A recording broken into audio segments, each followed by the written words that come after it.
Thank you, everyone. It's really great to be here and see all of you. Since we're going to be talking about the energy industry, I thought we'll need to make some energy in this room, because we're just, 25 minutes away from lunch. I know all of you are a little bit tired, probably a bit hungry. So if we all stand up. I got this idea from Mohan, so thanks for that this morning.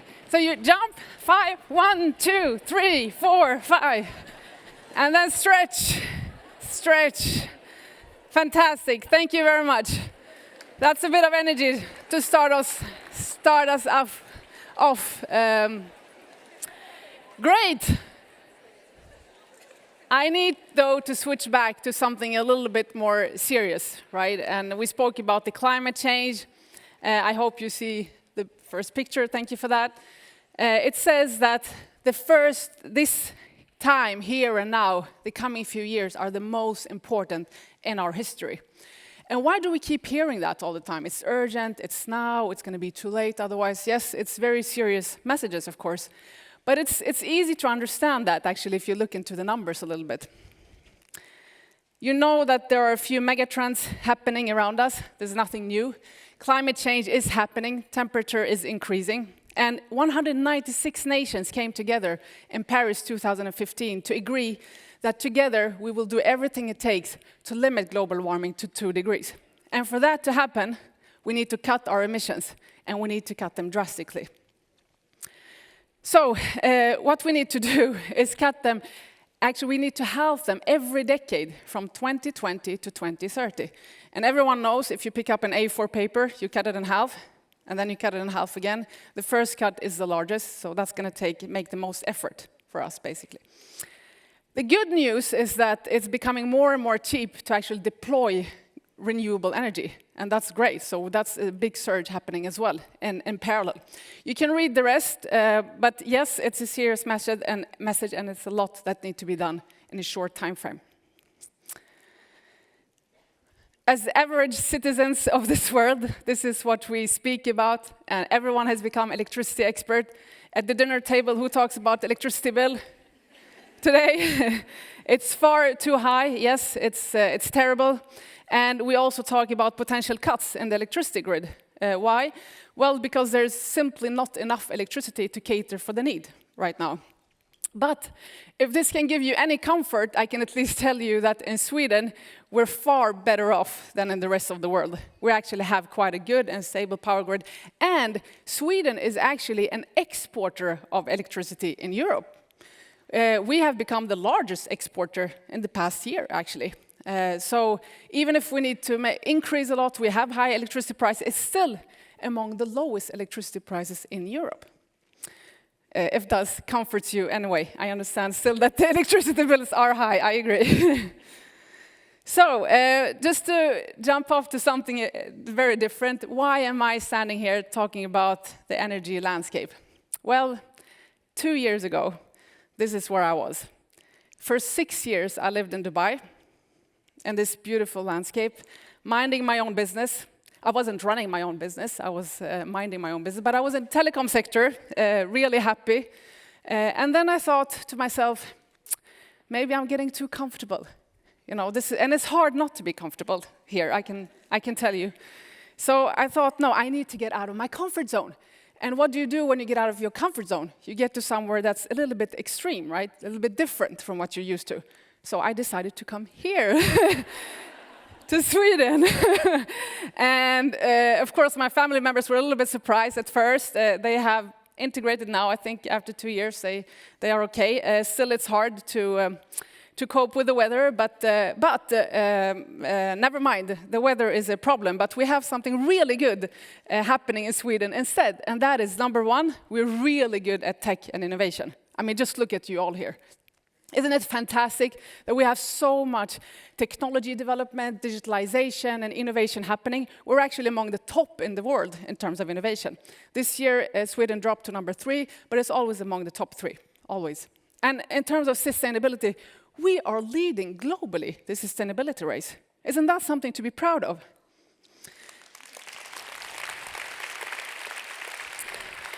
The good news is that competition is rising, and that's good because we need the rest of the world to follow us as well. So we need to keep it up, but it's good that more people are actually engaging, more nations are engaging in these important topics.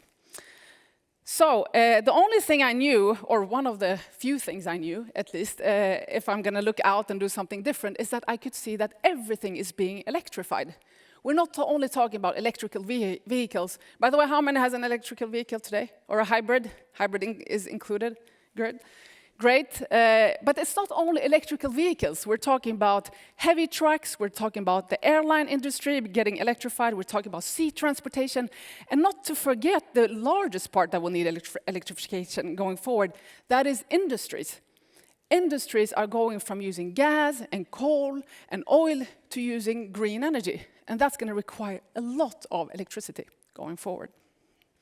So, and that's another question that's very interesting and debatable. So how much electricity do we actually need to cater for this big demand? Well, first, we made one bet. Svenska kraftnät came out and said in 2018 that we would need to go from 150 terawatt hours to approximately 200. Okay, that's a big increase, but it's going to happen. Did we click, by the way? No, here we go. And then they said, no, maybe we need a little bit more, 270. And then the authorities came and said, no, 370. And, you know, it's like a very exciting auction to be part of. How much electricity do we actually need? So Power Circle, a fantastic organization, came out to say, guys, let's think about this a bit differently. What if we electrify everything? What if we take every fossil molecule we have today and turn it into electricity? Then we would actually need 500 terawatt hour. Isn't that what we should be aiming for? So at least we have some kind of future-proof power grid. Do you agree with that, or? Yeah. Perfect. So that's what's decided. So this is basically how much is needed. Then the question is if that's what we're going to plan for. But I hope that that's what we will do. And for you to also understand, what does this mean for us and for the energy industry? Because when we say energy industry, most people probably think about climate change and electrification, and that's absolutely, you know, the base for it.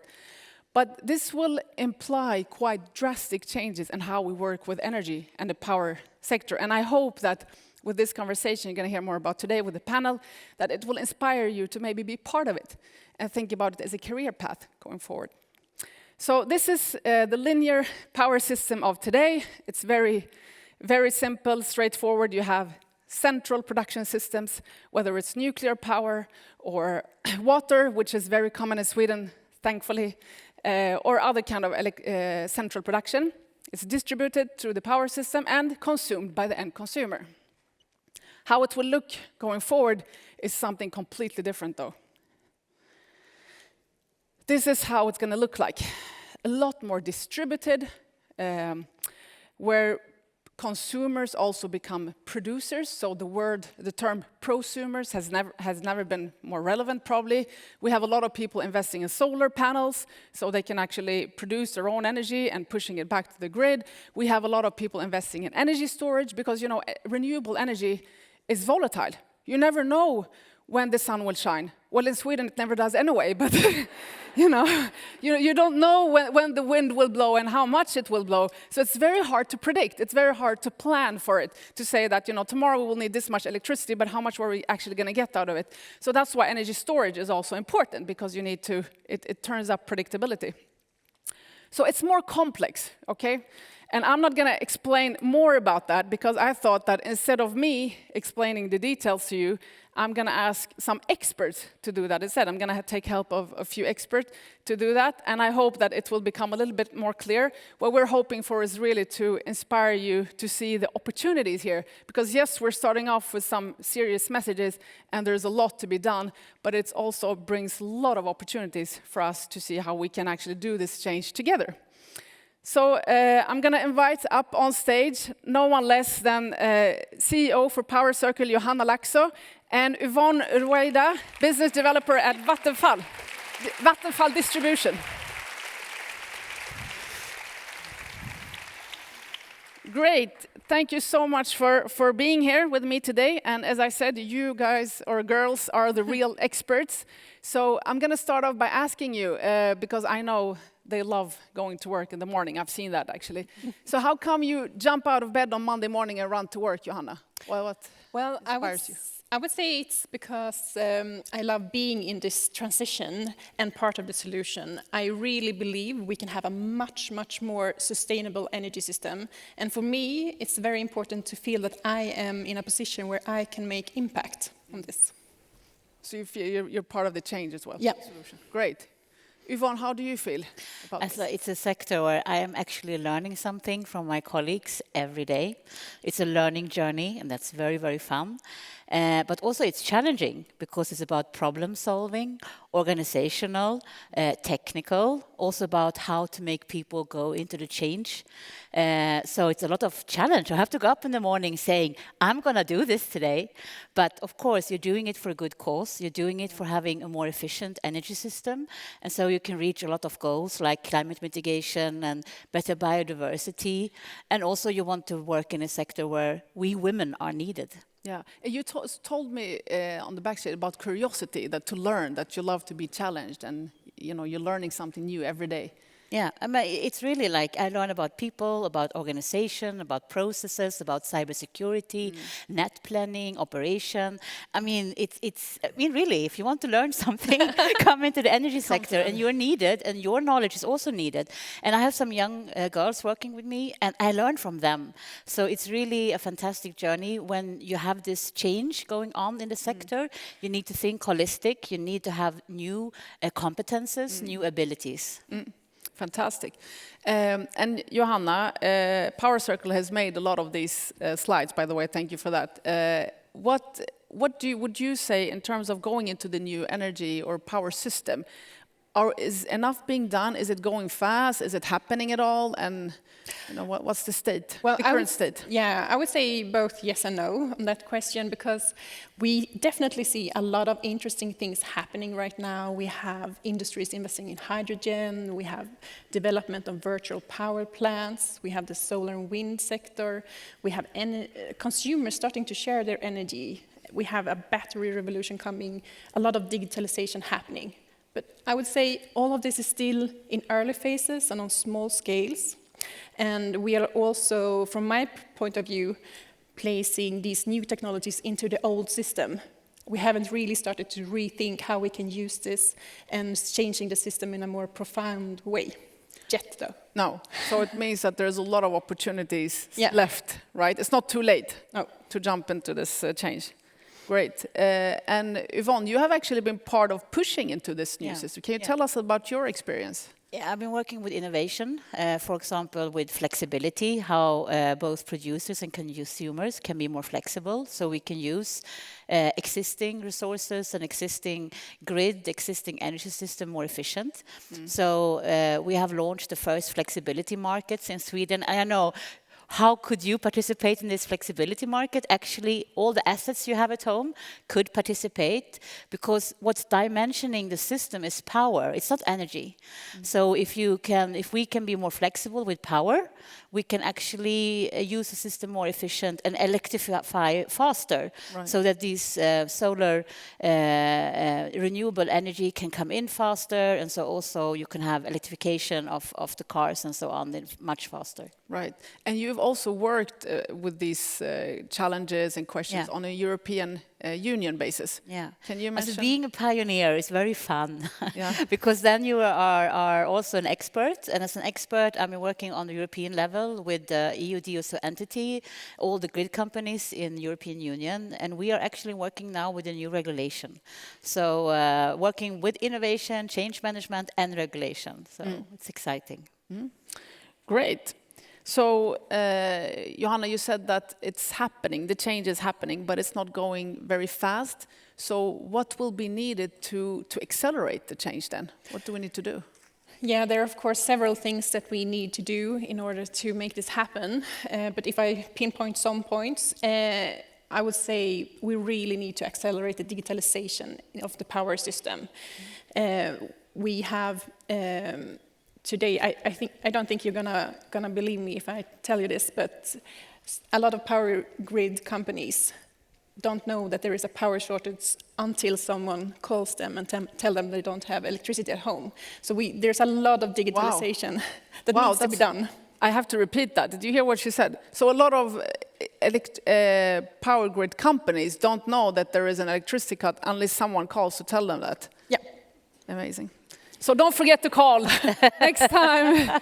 If you have a cut in your area, just make sure you call, because otherwise they won't know. Yeah. Okay. So that's why digitalization is needed. Yeah, and it's also to enable all these new technologies. So to use the grid and the resources we have more efficient, we need to connect all the things, and the digitalization is need to be on a much higher level than we see today. Right. But we also, of course, needs policy and the regulations that you're talking about that enables this transition, and bold policymakers that wants to act on this. And thirdly, my last point is that we also need the industry as a whole needs to grow. We need a lot of new knowledge and new competences from different industries. There's so much happening now, and we need to make everything fast, so we need to be many, many more. Right, so shout out for, we have 2,500 people here, right? Perfect. So you're all needed.